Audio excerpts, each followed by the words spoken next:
Sikap tegas PDIP dipertanyakan. Memang ngaku-ngaku ini mereka sudah tegas, tapi sampai sekarang kelihatannya masih abu-abu. Mereka ini oposisi atau koalisi sih? Nah, hal ini disoroti oleh beberapa partai koalisi pemerintah. Ini PDIP sebenarnya di posisi yang mana sih? Koalisi atau oposisi? Kok nggak jelas banget? Ini dia ya. Mari kita tonton videonya sampai selesai, teman-teman. Saudara-saudara sekalian, di penghujung pidato politik ini, saya menegaskan satu hal yang kerap disalahpahami dalam ruang demokrasi kita. Bahwa ini saya ulangi untuk terus diingat, dalam sistem pemerintahan presidensial seperti yang kita anut, tidak dikenal istilah oposisi dan koalisi. Demokrasi kita bukan demokrasi blok-blokan kekuasaan, melainkan demokrasi yang bertumpu pada kedaulatan rakyat dan konstitusi. Itu paling tinggi loh, jangan kalian rubah-rubah. Oleh karena itu, PDI Perjuangan tidak memosisikan sebagai oposisi dan juga tidak semata-mata membangun koalisi kekuasaan. Kita adalah partai ideologis yang berdiri di atas kebenaran, berpihak pada rakyat, dan bersikap tegas sebagai partai penyeimbang demi menjaga arah pembangunan nasional tetap berada dalam rel konstitusi dan kepentingan rakyat banyak. Pengakuan sendiri dari Ketum PDIP Ibu Megawati mengatakan mereka bukan koalisi dan bukan oposisi. Sebenarnya apa sih yang mereka takutkan? PDIP kenapa tidak bisa dengan tegas memosisikan diri mereka sendiri? Tetapi lewat sini sih ada pengakuan juga dari Ibu Megawati sebagai penyeimbang. Penyeimbang yang bagaimana nih? Gimana nih teman-teman tanggapan kalian? Komen-komen di bawah. Ramai berita tentang PDIP bukan oposisi tapi sebagai penyeimbang. Jadi saya baru baca berita kalau PDIP itu dengan tegas bilang bahwasannya mereka itu bukan koalisi, bukan juga oposisi, tapi sebagai penyeimbang yang objektif dan proporsional. Tapi serunya adalah banyak respon dari beragam partai gitu ya. Partai koalisi itu merespon dengan macam-macam gitu. Ada dari Cak Sarmuji dari Golkar bilang, selama ini entah apa yang diseimbangkan. Tapi beliau juga mengapresiasi kalau pengen menyeimbangkan. Ada dari politisi PKB bilang kalau oposisi ya oposisi, jangan abu-abu lah. Terus dari Nasdem, Bang Ahmad Saroni bilang, kalau PDIP gentle ya harus beroposisi, jangan cuma mau senangnya aja. Waduh. Jangan mau di tengah-tengah lah gitu. Kenapa? Sebenarnya dari tiga partai berbeda itu mereka punya satu pesan yang sama sebenarnya. Dan menurut saya ya betul sah-sah aja gitu, karena ini politik men. Sekarang saya coba mau bedah ini secara akademis ya. Dalam ilmu politik ada konsep yang disebut namanya adalah positional clarity. Jadi kejelasan sebuah posisi partai dalam sistem kompetisi negara demokrasi atau kompetisi demokratik itu bukan sekedar masalah estetika politiknya aja. Ini menyoal tentang fungsi. Karena begini, Robert Dahl itu dalam teorinya namanya poliarki itu menegaskan bahwasannya demokrasi yang sehat itu membutuhkan kompetisi yang clear, yang nyata antara governing party atau partai yang memimpin pemerintah gitu dan opposition party atau partai oposisi yang di luar dari pemerintah. Karena tanpa oposisi yang jelas, nggak ada akuntabilitas gitu di sana. Jadi nanti akhirnya tidak ada alternatif kebijakan dan rakyat akhirnya bingung gitu. Jadi bingung, abu-abu. Jadi mereka nggak punya pilihan, yang berarti itu nggak ada. Karena ketika sebuah partai memilih posisi strategic ambiguity, atau posisi ambigu gitu ya, ambiguitas lah, yang memang disengaja. Jadi mereka sebenarnya malah menghindari akuntabilitas itu gitu. Tapi jadi mereka pengen buat masuk di celah-celah untuk mengkritik kalau misal ada kebijakan yang jelek atau kebijakan yang kurang pas atau yang gagal bahkan sekalipun, tapi nggak mau pasang badan sebagai sosok oposisi resmi gitu ya, yang benar-benar bisa dilihat, dinilai konsistensinya. Nah, akhirnya muncul bahwasannya itu bukan sebuah keberanian politik gitu, itu sebagai ya main aman aja, main dua kaki aja. Waduh, main dua kaki dan main aman. Posisi PDIP dipertanyakan. Kenapa mereka tidak benar-benar konsisten, tegas mengatakan posisi mereka? Koalisi kalau koalisi, oposisi kalau oposisi, tapi menggunakan istilah penyeimbang. Apanya yang diseimbangkan? Ini gimana nih teman-teman sikap daripada PDIP ini? Masa ya mereka cuma maunya yang enak saja? Yang enak udah. Kemudian kalau yang jelek, paling gercep mereka serang. Hah? Ini gimana nih teman-teman? Menurut pengamatan kalian daripada sikap PDIP, memang berulang kali nih keluar pernyataan-pernyataan baik itu dari ketua umumnya maupun dari kader-kadernya.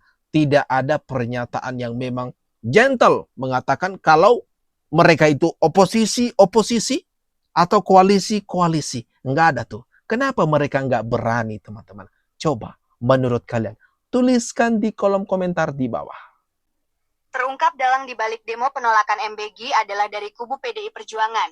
Ini terlihat dari salah satu kader PDI Perjuangan, Adian Napitupulu, dengan mahasiswa beralmet kuning sedang mengkonsolidasi untuk jalannya demo penolakan tersebut. Ternyata ketua BEM UI dari partai apa? Lihat, ketua BEM UI, kader PDIP. Menurut informasi yang tersebar di sini, ketua BEM UI adalah kader PDIP. Ini fakta bahwa orang-orang yang kalah Pilpres kemarin melawan Prabowo Gibran tidak puas dengan kemenangan Prabowo Gibran. Mereka menggunakan cara-cara tertentu untuk terus menggulingkan Pak Prabowo Gibran, tapi selalu gagal dan gagal. Bahkan mereka menunggangi demo mahasiswa. Akhirnya terungkap dan terbongkar teman-teman. Nah, di sini mereka menyerang pemerintah. Terungkap Adian Napitupulu kader PDIP diduga kuat jadi tokoh utama demo tolak MBG.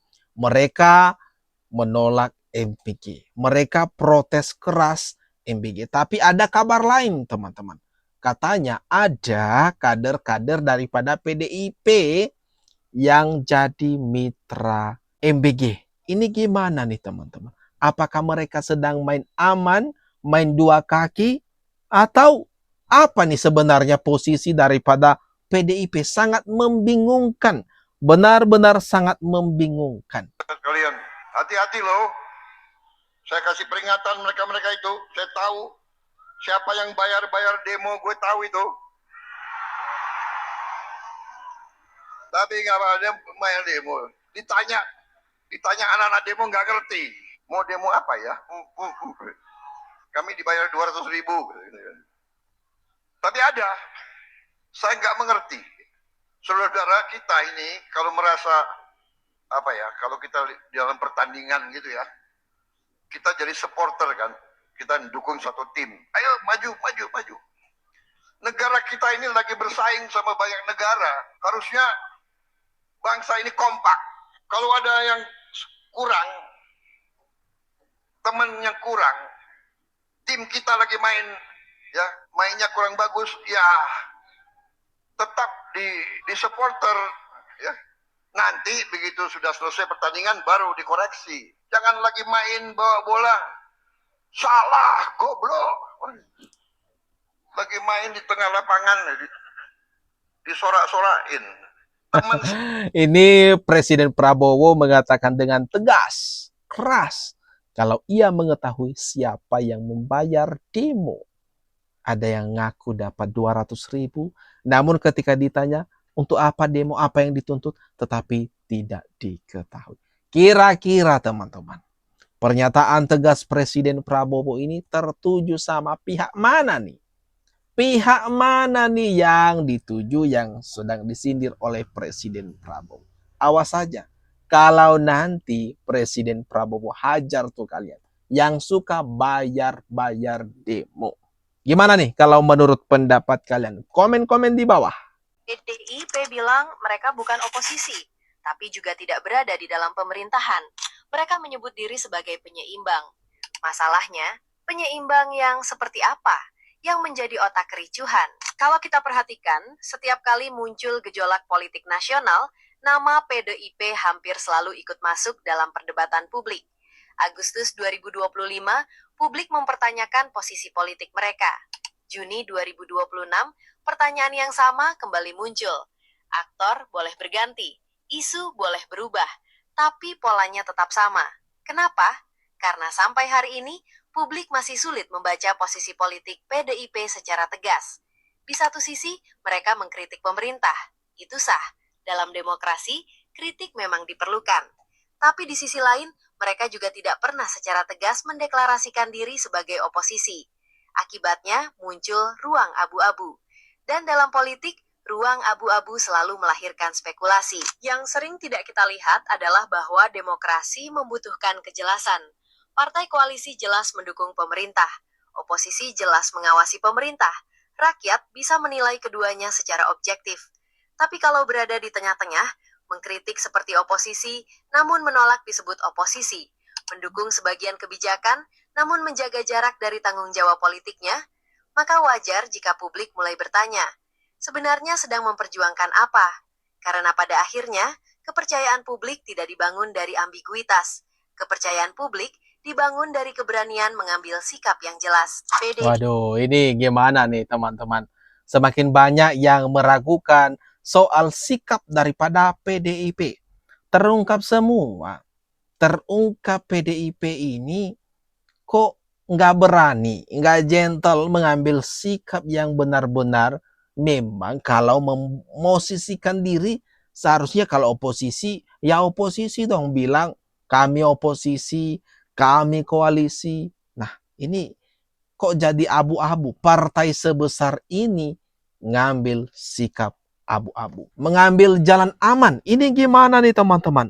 Gimana menurut pendapat kalian atas apa yang barusan saja kita bahas ini? Kita tonton bersama. Jangan lupa, mari kita diskusikan lebih lanjut di kolom komentar yang ada di bawah.